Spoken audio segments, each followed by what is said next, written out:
Привет! Привет на третото видео, което правя.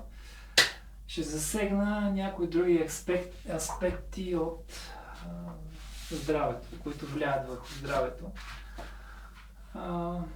Като преди това искам само да направя една бърза ретроспекция на това, което казах в предишните две видеа.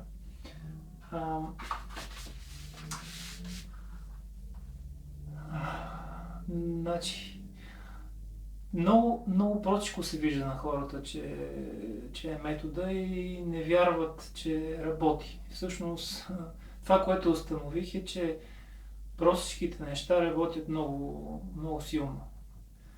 И просто е нужно малко практика, за да се усети. За да се усети самата промяна, която настъпва в човек.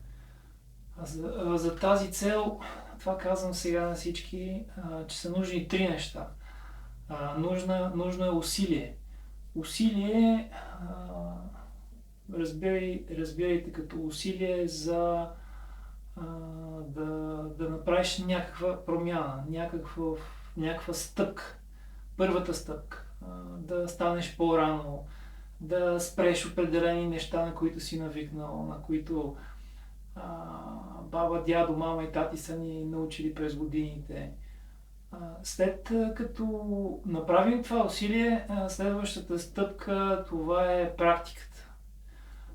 Практиката умишлено не давам точни движения, защото идеята е човек да твори. Самия той да стане творец на движенията.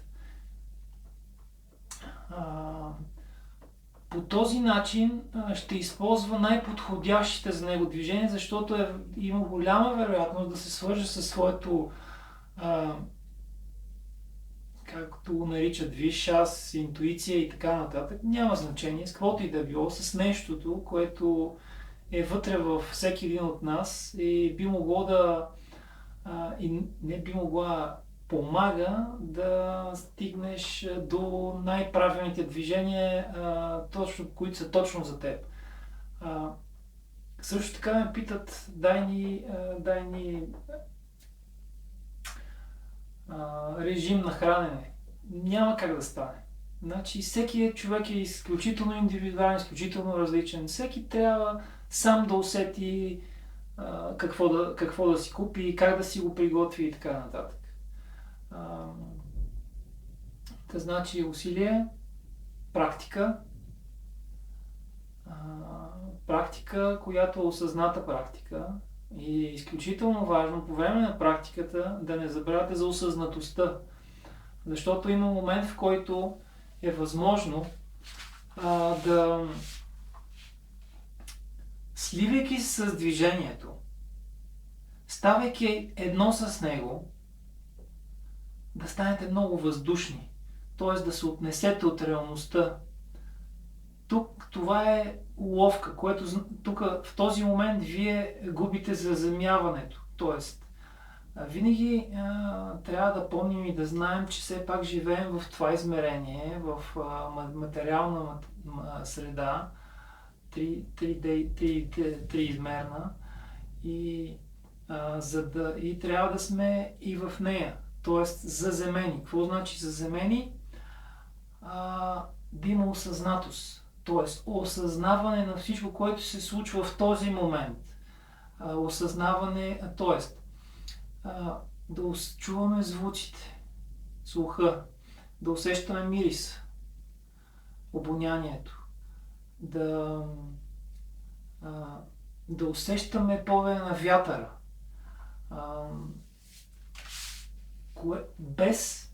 без да определяме тези неща, без да ги определяме, без да казваме това е повей на вятъра, ето това е птичка, която пее, ето сега някой пърши нещо или приготвя нещо вкусно. Пълно осъзнаване на всичко това, но без привързване, без определяне на каквото и да било. Значи сливане с движението и в същото време абсолютно осъзнаване на настоящия момент. Това е вида за заземяване.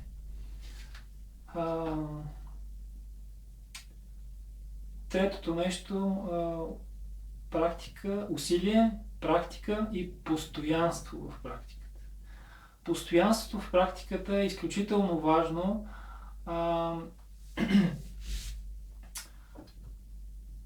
От гледна точка на това, че в момента, в който придобие ума навик да се слива с движенията, да бъде осъзнат, да чувства и осезава, той почва да навлиза в абсолютно дълбоки нива на осъзнатост, на будност. И това нещо с практиката и с постоянството в нея в един момент се преминава в ежедневието, което е целта на цялото нещо. Веднъж минал в ежедневието, практиката мината в ежедневието, т.е. в ежедневието хората, ние да станем по-осъзнати, по-чувствителни, по-сензитивни, тогава ще изпитаме едно състояние на едно необяснимо щастие, на една необяснима еуфория, която е нещо изключително прекрасно, особено когато човек успее по този начин да живее живота си. Но за това нещо е постижимо от абсолютно всеки, но просто е нужно малко практика. И постоянство в тази практика. Като практиката и цялото това нещо е необходимо да бъде интегрално. Както ви обясних, необходимо да има движение, някакъв лек масаж, дишане, изключително важно, изключително важно дишането, релаксацията, която може да си я правите преди лягане, и да подпомагаме всичкото това нещо с храна. С алкална, чиста храна. Тоест, всяко това нещо води до едно изфинване на вибрациите. До една мекота, до една благост, до едно развиване на магнетизъм в нас, което ще ни помогне да минаваме през този живот, който живеем. Също така ще забележите огромна промяна във всичко, което ни се случва на работа, в живота и така нататък. Започват нещата по много ефирен и лек и мек начин да се случват, без вие да полагате усилия за това нещо. Тоест, ние не знаем кое е най-прекрасно за нас. Можем да си мислим, че ако работим тази работа и взимаме тези пари и така нататък, това е най-доброто за нас. Не е ясно. Затова е нужно да олекнем, да умекнем вътрешно, да станем по-осъзнати, да стигнем това състояние на, как го казваха, някъде прочетох в Фейс, много интересно беше написано с две думички.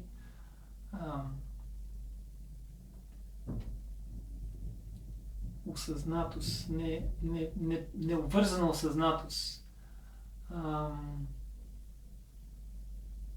В това състояние всъщност вие започвате да творите живота, да го случвате. Не живота да ви случва вас и вие да сте една куплина конция, а вие да случвате живота, което е изключително интересно.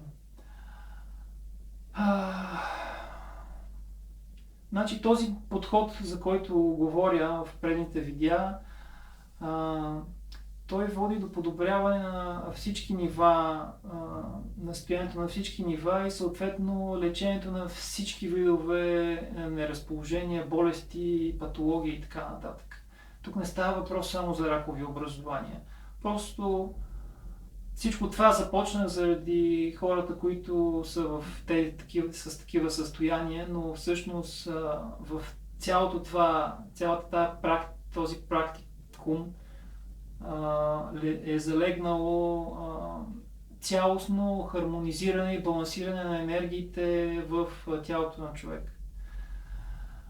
А,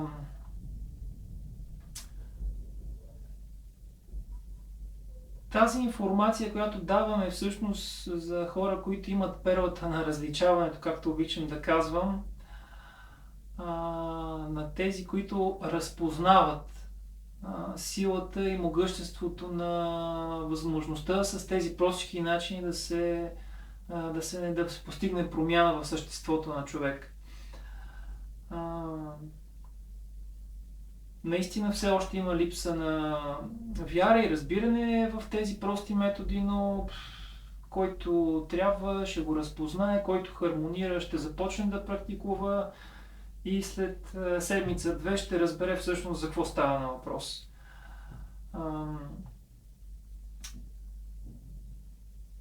Значи това, което е нужно, може би съм казал и преди, е човек да загърби страха, да поема отговорност за състоянието, до което сам се е докарал, да се събуди, да стане и да започне да практикува. Не е нужно да се обвиняват хората за това, че са допуснали това нещо да им се случи. Всеки е на някакъв етап на еволюция и на развитие, психо, физично, духовно и така нататък. Все пак така са ни възпитали нашите родители, нашите баби и дядовци, обществото, училище, медии и така нататък, така че важното е да сме направили първата крачка, да е постигната това състояние на събуденост, на осъзнатост и да има желание вътрешно за промяна. И винаги ще се намери някакъв като мен, който да дава тази информация свободно, за да могат хората да излизат от тези черупки, от обусловености, които са наложени от всичко това, което изброих. Сега, в това състояние, което постигаме чрез тази практика и с това съзнание ново, ние можем вече да разпознаем едни допълнителни неща, които биха могли да ни помогнат възстановяването на баланса. Тоест, ще намерим нашия билкар, който ще ни предпише най-добрите билки, или ще се срещнем с нашия хомеопат, който ще ни даде най-точните хомеопатични капки или капсули, там каквото и да било, или ще открием нашия Бахов терапевт, който ще ни даде подходящите за нас и за нашата енергетика капки и така нататък и така нататък. Като освен, че ще намерим тези хора, които ще дадат тези неща, ние ще позволим на тези капки, билки и така нататък информацията, която носи, енергетиката, която носи, да се отрази върху нашата енергетика. Т.е. да подпомогне процеса. Като винаги трябва да имаме в предвид и да помним, че това са средства, които на 25% помагат в общите 100% от усилието за изцелението. Тоест, това са методи, които побутват, които повдигат, които стимулират и действат като катализатор на изцелителните процеси. Не трябва да се облягаме на тях и да чакаме те да ни свършат нашата работа. Паралелно с това нещо си работим останалите неща, което значи, че имаме възможност за едно по-бързо, по-устойчиво и по-трайно установяване на този баланс в нашата енергетика, в нашата биохимия.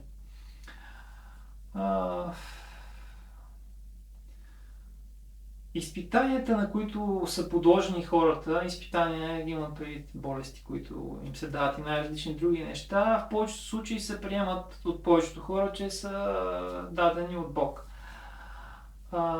И не се обръща внимание на изборите, които хората правят в живота. Много рядко може да чуете това божа работа, нали? Или да си жив и здрав. Всъщност, а, жив, живота и здравето се заслужава. То не се дава и тъй. Тоест, нужно е ти да направиш усилието, за да имаш едно добро здраве и един хубав, мек и приятен живот. Та, затова всичко зависи от нас.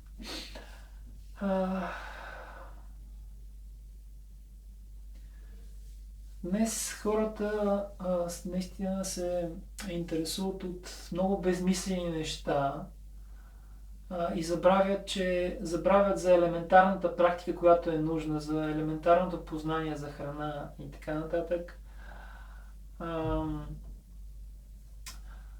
Също така се интересуват от това има ли извънземни, няма ли, колко са енергийните тела, какви са и така нататък. Винаги съм мислял, че понеже не ги виждам, знам, че има. Знам, че не е само това тяло, знам, че има и други тела. Със сигурност има и извънземен разум. Няма как в тази огромна вселена да само ние да сме пърхащи. И съм си казвал, добре, какво от това? В смисъл, ако аз тръгна да разсъждавам и да се интересувам от тези неща, ще отклоня вниманието от същността, от тук и сега, от осъзнатостта, от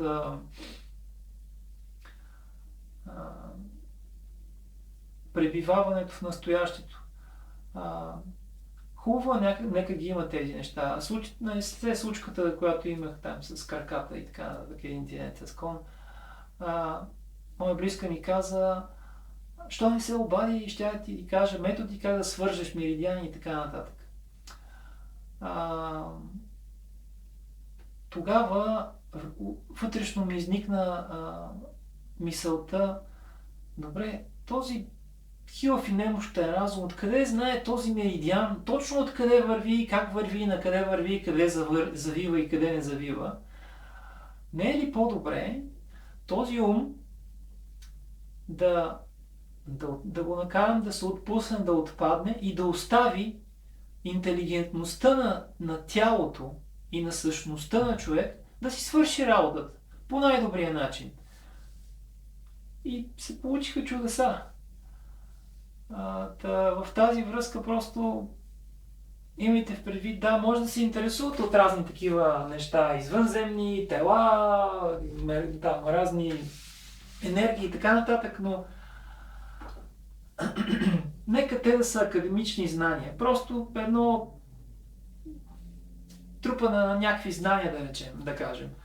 Но без да има някаква емоционална обвързаност с тези неща. Това беше интересно и важно за мен да го споделя.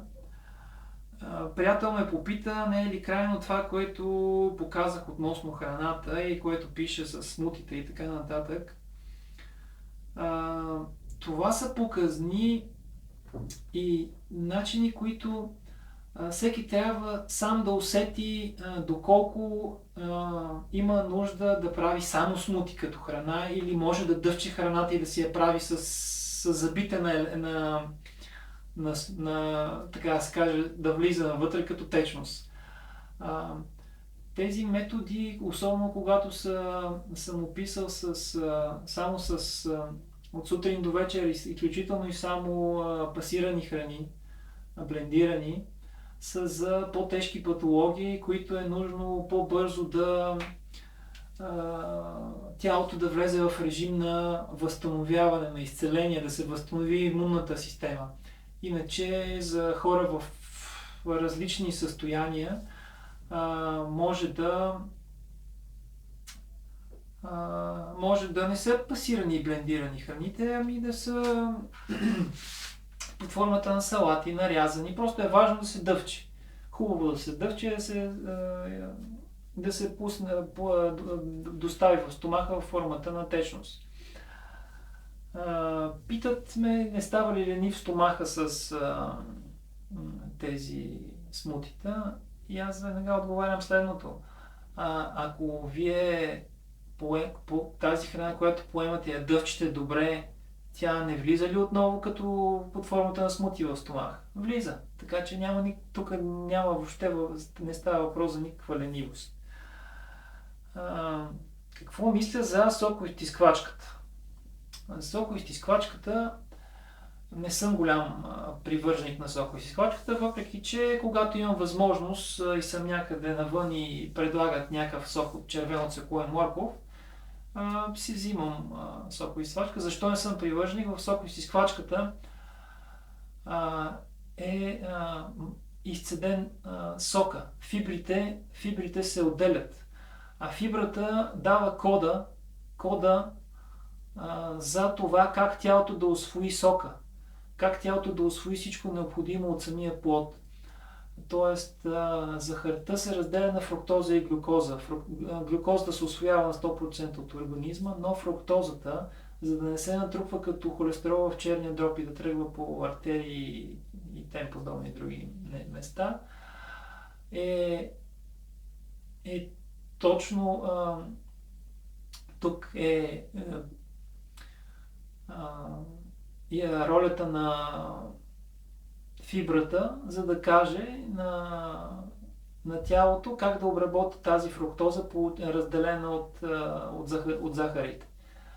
И по този начин нямаме натрупване на холестерол, където и да било. Затова, ако минавате на соковизтисквачка и мислите, че по-бързо ще се изцелите, това е вид гладолечение. Не точно глад, защото във вода малко само да сложите някакво листо от някакво растение, това нещо се превръща в храна за стомах. Водата се превръща в храна за стомах. Така че соковизтисквачката отново е вид храна за организма, но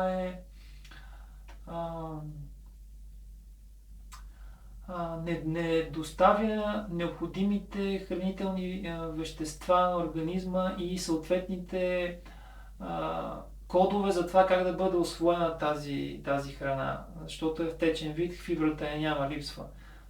Препоръчвам и предпочитам, винаги съм предпочитал интегралния начин на приемане на плодове и зеленчуци.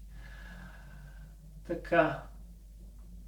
Сега при по-напреднали патологии и болести, когато си правите смутита и приемате храната под формата на сокове, махайте семки, люспи, белете ципите на плодовете и зеленчуците, за да не затормозявате стомаха.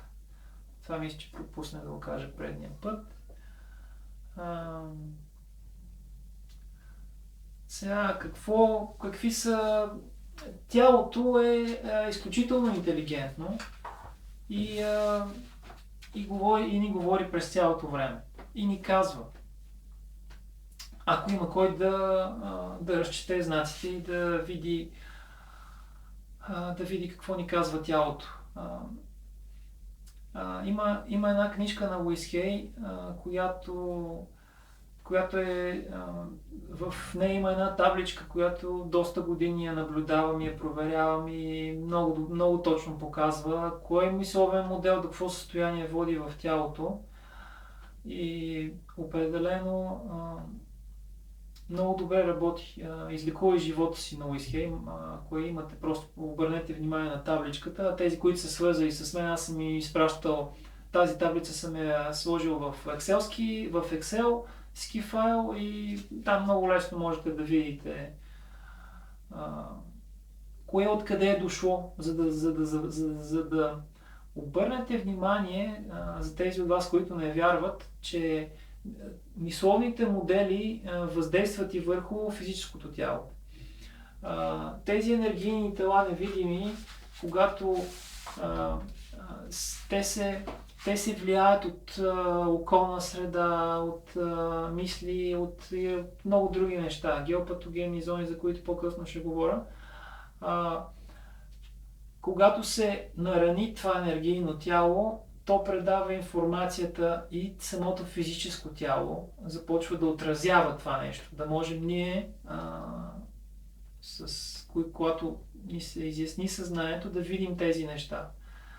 И да обърнем внимание на мисли, чувства, емоции и храна, за да можем да балансираме телата, да са в центъра. Всички тела са в центъра, понякога те се изместват и в този момент, когато има изместване, съответно настъпва и някакво нарушение на физическо ниво. Така, това, което ми говори тялото, ще кажа набързо. Сутрин, преди да си измиете зъбите, облезете си и си вижте, ако ви е бял езика, това значи, че храната, която сте приемали през предния ден, не е била добра и съответно стомашно-чревният тракт е затормозен и има един филм на тънкото черво и не позволява заливосва власинките, които усвояват хранителните вещества и съответно витамини, минерали и така нататък не се усвояват от поетите храни. Така, уринът. Обръщайте внимание на урината, хубаво да е бистра. Да е бистра, да е чиста. Сега зависи, ако сте пили червено цвекло, няма как да е, тя ще стане червена, но пак ще стане чистичка, чиста, бистра ще е. Ако има някакви, ако е много жълта, не сте взели достатъчно вода през деня, не сте консумирали достатъчно вода и ако е мътна, това значи, че има някакви наченки на някакви неща. Просто пийте водичка, сещайте се да пиете вода, не прекалявайте, не се наливайте, не се насилвайте, но се сещайте да пиете вода. Тези газирани напитки и натурални сокове, това просто е хубаво да се махне от изхождането. Трябва да не е да няма напани. Т.е. да е леко и свободно. Когато минете повече на смути и така нататък и е по-рядко изхождането, не се притеснявайте. Това е изчистване на организма и не е разстройство. Разстройството е свързано с много силни болки в коремната област. Тук няма да имате болки, просто ще е по-рядко изхождането. Така. Сега тахани откъде взимам? Взимам ги от Kaufland, има и на Лудженски пазар в София. Също така хората почнаха да се светват, производителите, и почнаха да правят тахани без да изпичат семената. Избирайте такива, които са с сурови и без термична обработка. Защото такъв от от Сусанов тахан има такъв безпечен, иначе те от този, който го предлагат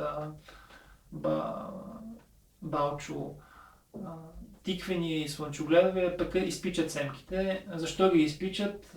Оказва се, че при изпичане дават повече маса, повече мазнинка излиза. Сега бирената мая от марти от свой избор може да се вземе и ако има наблизо някъде Фантастико, и там съм виждал в щанда на биощанда на Фантастико. Сега излезе една нова на Биония хранителна мая Енгевита. И нея почнах да си я слагам в таханите с меда. Значи, какво правя? Сутринта си направих мед една лъжичка, една лъжица и половина Сусанов тахан с лен, една лъжица лешников тахан, това са супени лъжички. Една малка чайна лъжичка си сложих брашно от Рошков и по 2 лъжици от бирената мая от хранителната мая. Получава се нещо изключително хранително. До 2-3 часа не търся храна. След това отивам, хапвам 1-2 салатки и това е. Така за тахана и за бирената мая. Сега пастата за зъби. Избирайте така, която е без флор. Без флор вътре. И от накрая на паста за зъби има едни лентички, едни правоъгълничета или квадратчета, които са черен, син, червен и зелен цвят. Тези с зелен цвят наистина купих няколко различни вида, които пише, че са от естествени материали. Всичките бяха с зелен цвят. Така че явно има някакъв определено някаква кодировка това нещо, както някъде срещнах информация и проверих това нещо. Естествени материали, без флор вътре в тях. В Kaufland също може да намерите такава паста. Тя е една зелена. Забравих да я взема да покажа. Сега, флора във водата. Като купувате вода, минерална вода, гледайте съдържанието на флора, F. Значи то е в повечето води 4 нещо, има и 2 нещо. Вие търсите такъв, който да е до 0,5. 0,51 има на Девин изворната, мисля, че беше 0,51, иначе на Девин минералната е 4 и нещо. Флора, защо да търсим неща без флор? Може да има и достатъчно информация, прочетете, ще разберете. И pH-то на водата там 7,5, 8 и нагоре, няма значение. Просто наистина наблюдайте. Горан Баня и Девин изворната с много добро съдържание, много ниско съдържание на флор, така че аз от тях взимам, когато се налага да... Сега, когато се ползвате вода, изворна вода, не ги съхранявайте в тези бутилки, които в момента се продават всякъде за минерална вода, които са. Защо? Защото те са... има едно триъгълниче, което е оформено от едни стрелкички, 3 стрелкички, които се въртат посока на часовна стрелка и вътре има цифричка и отдолу има буквички. Те всички такива бутилки ги проверих, дори в Хърватска, като ходех, си бях донесъл една и всички са с единичка и отдолу P и T, което значи, че тази пластмаса отделя няколко вида химикали и отрови в водата. Предимно когато е в затоплен вид. Тоест слънцето е затоплило шишето, водата и така нататък. Когато си наливам вода, намерих на Момина крепост. Ето това е тубата на Момина крепост. Не знам дали се вижда добре. Тя е, знака е двойка вътре има в триъгълничето и отдолу е HDPE. Тази пластмаса не отделя никакви химикали във водата. Такъв е стандарта и изчистена е. Тубите могат да се намерят във всяка една железария и така нататък. Домашни потреби на Момина крепост видяхте как изглежда. Няма значение какъв е цвета, но може би беличкото е за предпочитане. Като в тази вода, това, което правя аз, когато си наливам, понеже не съм сигурен точно какъв е извора, има два начина за поддържане на чистотата на тубата, да не зеленясва. Единият начин е да ползвате уред за сребърна вода. Това, което аз имам, това е един стар уред с 2 бутончета тук за 5 минути и за 1 минута с чисто сребро на крайник, който се потапя във водата. И съответно, ако имам туба от 10 литра, пускам 2 пъти по 5 минути тези два електрода от чисто сребро самородно да отделят сребърни иони във водата. Като 10 минути за 10 литра, това значи по 1 минута на литър, което е за питейни нужди. Също така, уред за сребърна вода може да се ползва и като антибиотик, да си капете в носа, да почиствате рани и така нататък, като за тази цел на 250 мл вода трябва да пуснете 5 пъти по 5 минути. Значи едното е 10 литра 10 минути, а другото е 5 пъти по 25 минути за 250 мл вода. Тогава то е за медицински цели, така да се каже, като не може да се пие тази вода, опасна и отровна буквално. Какво е среброто, какво прави среброто с водата, също може да прочетете, изключителни ползи има. Другия начин да поддържате тубата чиста е да сложите клиноптиолит. Това е едно време, аз когато се занимавах.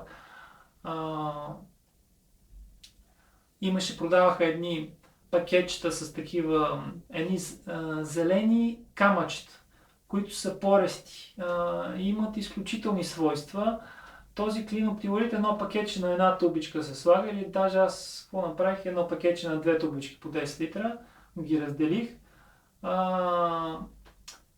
Също поддържа много добра среда. Правих тестове за един клиноптиолит. В 7 или 8 месеца в едно ще държах вода, нито зеленяса, вода от чешмата. Върши много добра работа. Или клиновит му викат също и така нататък. Това са начините, когато си наливате изворна вода, да поддържате тубите и самата вода в тубите по-дълго време чиста и годна за пиене. Така, водата казахме. Сега, забелязвам, че хората се вманиачават в избора на храна.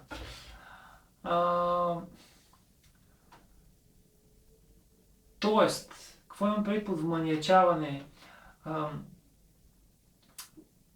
Мислят си, че само храната върши здравословното подпомагане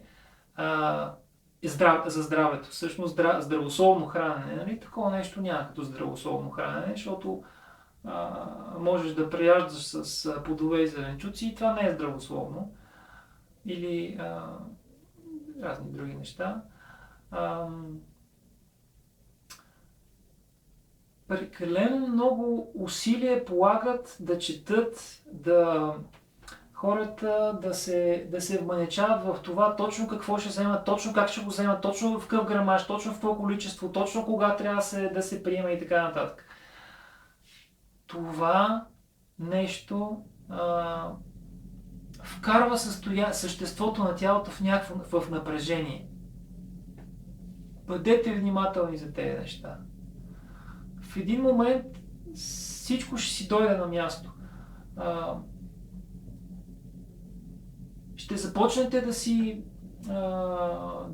си подбирате и да си намирате точните храни, точно под определени начини ще ги правите, салати, комбинации, смутита и така нататък.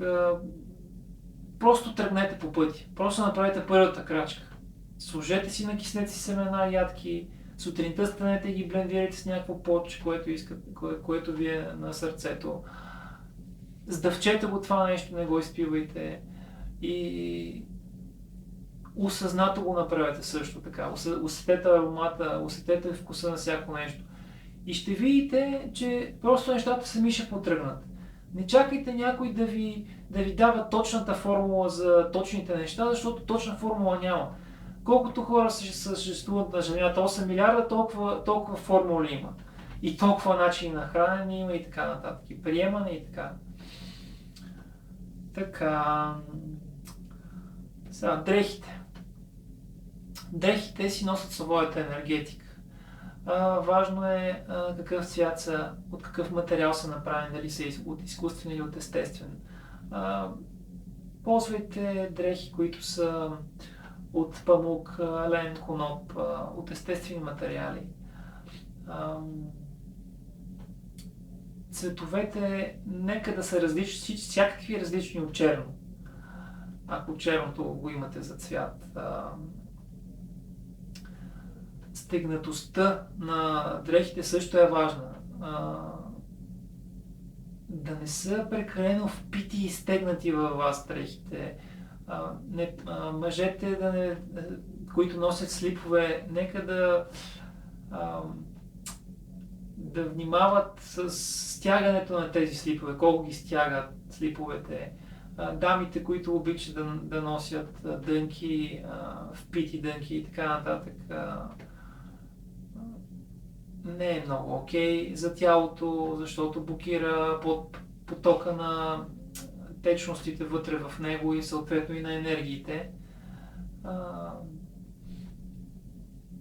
Така че внимавайте с тегнатостта, цветовете, гамата и така нататък, материала. Това за дрехите. Сега банелите, сутиените. Изрязвайте банелите и ги изваждайте. Банела и самия сутиен да не е много стегнат, да не притиска много гърдите.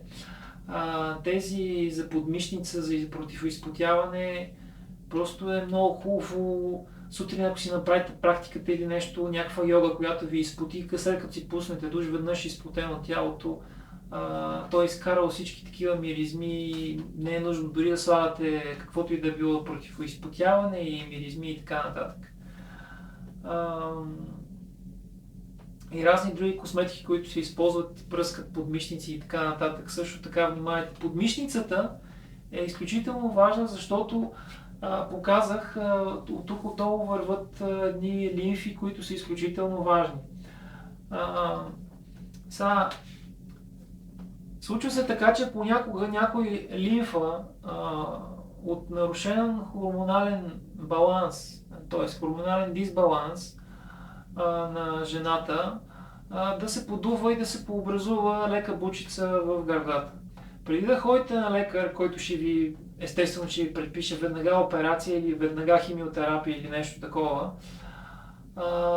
пробвайте 3-4 до 5 дена, налагайте с компрес с оцет и вода. Колкото и простичко да ви звучи, налагайте спета, ако може с компрес и няколко часа, слагайте превръзка марличка, някакъв тампон с памук, напит с оцет и вода, слагайте, залепвайте, изчакайте, не бързайте. Когато откриете бучката, как да кажа, не си мислете веднага най-лошото, нали? Защото е възможно, просто е елементарен хормонален дисбаланс от разни пилета и разни други гадни меса, които ядете с шъкани с толкова химия, че вече сигурно и не могат да го хванат лабораториите, какви химии и какви неща има вътре в тях. И причиняват тези запушвания или задържания за момент на тази лимфна течност. Ако след 4-5 дена до седмица, нали, не започне да спада, просто отидете на някаква консултация тогава, някъде и проверете нещата. През това време правете практиките, за които говоря, хранете се по начина, за който говоря. Но не изпадайте веднага в паника, какво ми се случи, сега това какво и така нататък. Защото може да е нещо супер елементарно и само с оцет и вода да изчезне и да почне да спада. Почне и да спада, продължавайте. Седмица, 2, колкото е нужно, налагайте, не прекалявайте по 15-20 часа да държите тези компресии. 2-3 часа напълно достатъчно или понякога може и да спите с компресчето. Това за венозната система, която е под мишниците и така нататък, която влияе върху много неща и е важна. Така за дома. Пуснете светлина в дома, не като в момента вали дъжд и затова е тъмничко, но вие ме чувате, няма какво да се гледа, после ще светна лампата, за да ви покажа другите неща. Пуснете светлина, ползвайте свежи цветни перденца, махнете тези тежки тъмни цветове, чистете прахта от мебелите, махнете претрупаността по мебелите. Малки семпли неща, които да просто като влезете да водят да имате чувството за свобода, за простор, за пространство. Изключително важно е енергетиката на жилището, понеже в него пребиваваме също доста часове и затова обърнете му внимание. Слагайте нещо цветничко, нещо усмихнато, някакво цветленце, някаква картичка, така да ви навява на нещо свежо, на усмивка и така нататък. Не позволяйте да се трупа прах. Претрупаността, както ви казах, махнете и изчистете. И така, телевизията. С телевизията, тези, които не могат да се откажат от телевизора, нали, аз отдавна нямаме телевизор вкъщи, избирайте предавания, гледайте предавания за природата, за животните, комедийни сериали и така. Нещо, което ви разтоварва. Нещо, което така носи свежест в съзнанието ви и същността ви. Не гледайте, избягвайте сериалите, защото те са с огромна драматика и всъщност тази драматика много често влияе, въздейства върху човек и той вече се вживява и така нататък, а когато се вживееш, той свиването се получава, стягането се получава и вече от тук насетне тръгват патологиите. Внимавайте с телевизията. Ако не можете да я махнете, да я поне ограничете.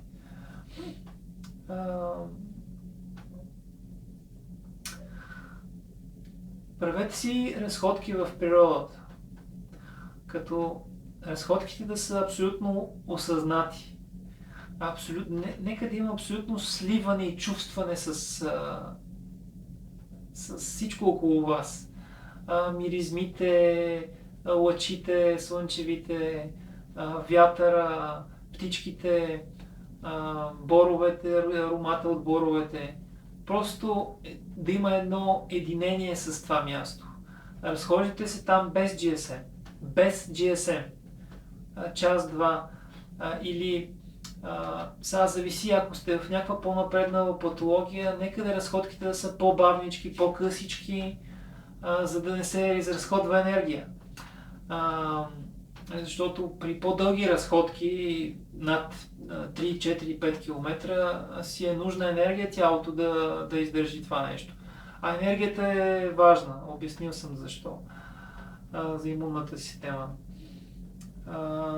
Този начин на разходка, това е един вид активна медитация. Тоест практиката, когато в един момент мине в ежедневието, вие сте в една постоянна, ежесекундна активна медитация. Всъщност това е истинската медитация.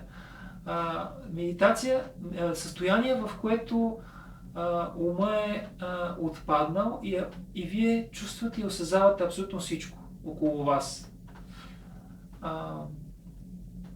Това всъщност е състоянието, до което е хубаво да достигнем, а ще достигнем чрез практиката. Веднъж практиката и постоянството в тази практика. Така. Сега има една енергия, която е от земните недра, която много силно въздейства върху водата в нашето тяло. Тази енергия или тези зони са наречени геопатогенни зони. Тези зони се улавят от радиестезисти примерно с багети или махало. Аз лично ги работя с багета. Не мога да ви покажа. Те са различни видове багетите.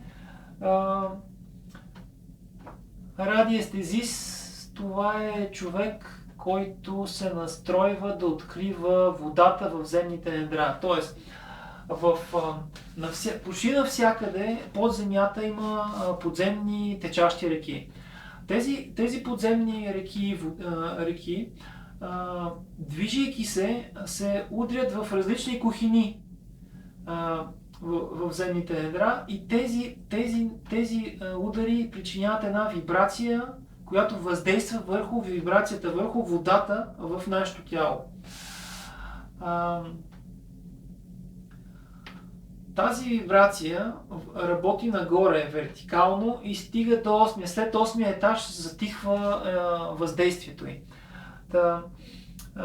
Е хубаво, ако примерно имате абсолютно необясними неща, които въздействат на вашето здраве, да намерите човек радиестезист, който да дойде и да замери в къщи къде са геопатогенните зони. Възможно е да спите на такива. Така и примерно в нашия случай беше на жена ми минаваше през корема, на мен през главата и наистина не се наспивахме добре. Така. Един приятел също